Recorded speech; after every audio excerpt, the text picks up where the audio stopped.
कायोंग पूछती है कि वो भला उसकी हेल्प क्यों करना चाहता है, तो वो बताता है कि वो इब्लिस को मारना चाहता है और कायोंग भी इब्लिस से जीतना चाहती है, तो वो दोनों साथ में काम कर सकते हैं। पर कायोंग एक शॉल उठाकर उसके फेस पर मार देती है और कहती है कि उसे उसकी हेल्प नहीं चाहिए, क्योंकि उसके फेस पर साफ नज़र आ रहा है कि वो एक चीटर है। वहीं आइजेल और इब्लिस के असिस्टेंट को भी ये फील होता है। उस वक्त वो दोनों साथ में खाना खा रहे होते हैं। दोनों ही समझ जाते हैं कि इब्लिस तो गेम खेलने में बिजी है और इस दुनिया में सिर्फ कायोंग ही बचती है जिसमें आइजेल को मारने की हिम्मत होगी। अगले दिन अब कुछ पुलिस ऑफिसर्स कायोंग की शॉप में जाते हैं किसी मिसिंग लड़की की इन्वेस्टिगेशन करने के लिए, जिस पर कायोंग कुछ भी जानने से मना कर देती है, लेकिन असल में वो बहुत कुछ जानती थी, क्योंकि कुछ दिन पहले जब सोंग का ट्रक रिपेयर कर रही थी तब उसका ध्यान उसके ट्रक की हेडलाइट पर गया था जो कि टूटी हुई थी और उसके ऊपर कुछ बाल भी चिपके हुए थे जो कि मिसिंग लड़की के बाल से मैच करते हैं। दूसरी तरफ से इब्लिस का असिस्टेंट ये सब इब्लिस को बता देता है कि कल कायोंग ने आईजीएल को क्यों मारा, जिसकी वजह से इब्लिस उसी टाइम कायोंग के पास बात करने के लिए जाता है।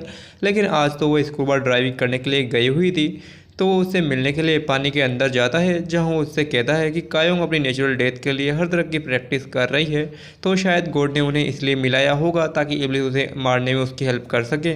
इसलिए वो उसे वापस से ऑक्सीजन पाइप लगा देता है। उधर हम मिसेज कांग को देखते हैं जो कि अपनी बेटी को उसके बॉयफ्रेंड के साथ देख लेती है और उसकी हरकतें देखकर वो काफ़ी हेल्पलेस फील करती है।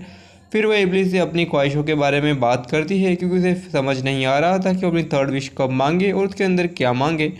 तो इब्लिस उसे एक स्टोरी बताता है कि एक आदमी ने 72 सालों तक अपनी थर्ड विश नहीं मांगी थी और फिर उसने आखिर में यह विश मांगी कि इब्लिस उस आदमी की पहली दो विशेष भूल जाए। मिस कांग ये सुनकर हैरान हो जाती है, क्योंकि अगर ऐसा होगा तो उसे और ख्वाहिशें मांगने का चांस मिल जाएगा। इब्लिस उसे सोचने का टाइम देकर वहां से चला जाता है। अगले दिन हम देखते हैं कि कायों की नानी नई ड्रेस पहनकर बेकरी जाती है। वहाँ पर उन्हें फिर से मिजी मिल जाती है और दोनों बात करने लगते हैं, जहाँ पर उन दोनों को हंस हंस कर बात करता हुआ कायों की नानी की एक फ्रेंड भी देख लेती है।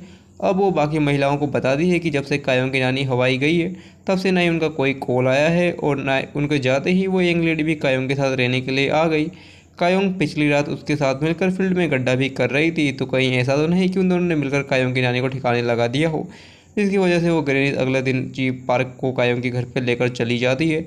वो कायोंग को अरेस्ट करवाना चाहती थी, क्योंकि कायोंग एक साइकोपैथ थी और वो अपनी नानी को भी मार सकती थी। यह सब सुनकर नानी को कायोंग के लिए काफ़ी बुरा लगता है, लेकिन तभी चीप पार्क के फ़ोन पर कायोंग की नानी का वीडियो कॉल आता है और जब वो उस वीडियो कॉल को उठाते हैं तो उनका शक दूर हो जाता है और वो लोग वहाँ से चले जाते हैं। असल में यह सब इब्लिस ने ही किया था। जहाँ पर सभी के जाने के बाद वो कायोंग से पूछता है कि क्या वो उसे थैंक्स नहीं बोलेगी, क्योंकि उसकी हेल्प जो उसने की थी।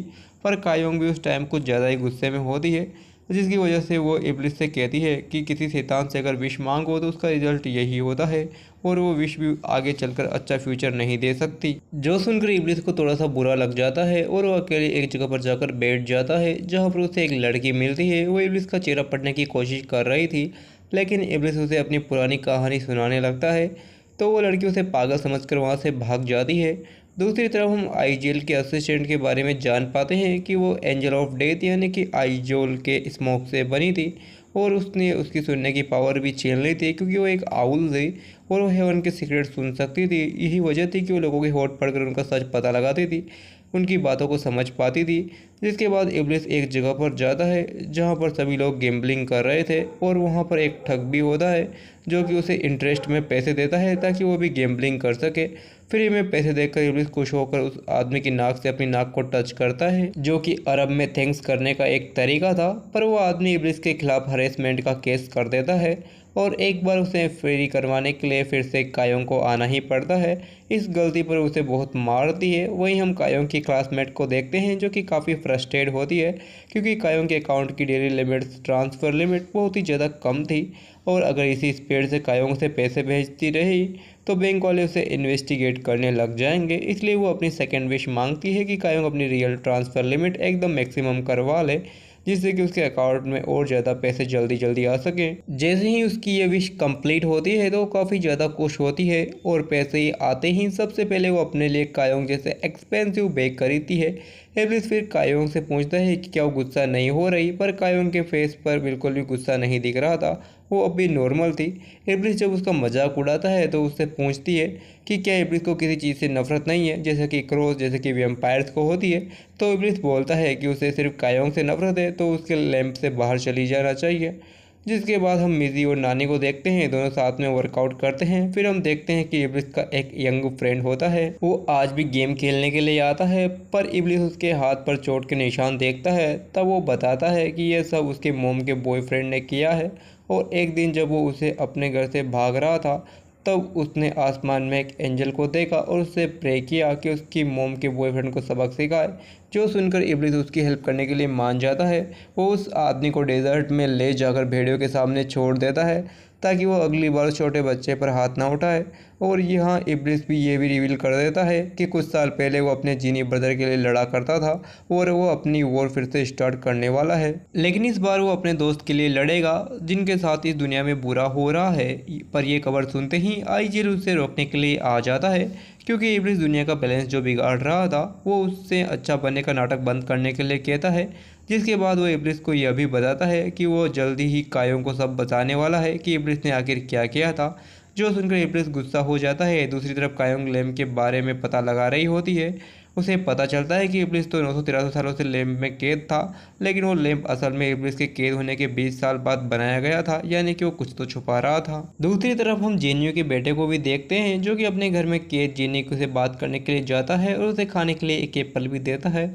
इधर कायोंग अपनी पास्ट लाइफ के बारे में जानने के लिए काफ़ी ज़्यादा क्यूरियस होती है, इसलिए वो फाइनली आईजेल के पास चली जाती है। आईजेल अब उसे उसी जगह पर लेकर जाता है जहाँ पर कायोंग की मौत हुई थी, और ये बात थी 900 साल पुरानी, जब गोरिया डायनेसिटी के बच्चों को अरेबिक डायनेसिटी में स्लेव बनाने के लिए बेचा जाता था। कायोंग और उसके भाई को भी 16 डीलर्स अपना स्लेव बनाकर डेजर्ट क्रॉस कर रहे थे, जहाँ उन पर कुछ वाइल्ड एनिमल्स ने अटैक कर दिया था, और उन डीलर्स ने उन कुत्तों के सामने कायोंग के ब्रदर को फेंक दिया था, जो कि पैर से हैंडीकैप भी था।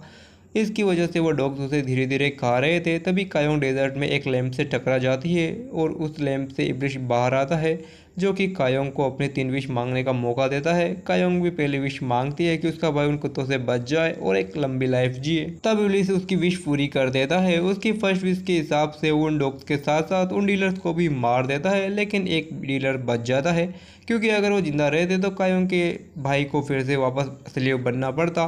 फिर कायोंग अपनी सेकेंड विश मांगती है, जो कि ये थी कि आज के बाद गोरिया डायनेसिटी के किसी भी बच्चे को अरब में ना बेचा जाए। अब कायोंग की यह विश पूरी करने के लिए इब्लिस सुनामी और अर्थक्वेक से वो रास्ता ही हमेशा के लिए बंद कर देता है जहाँ से बच्चों को बेचा जाता था।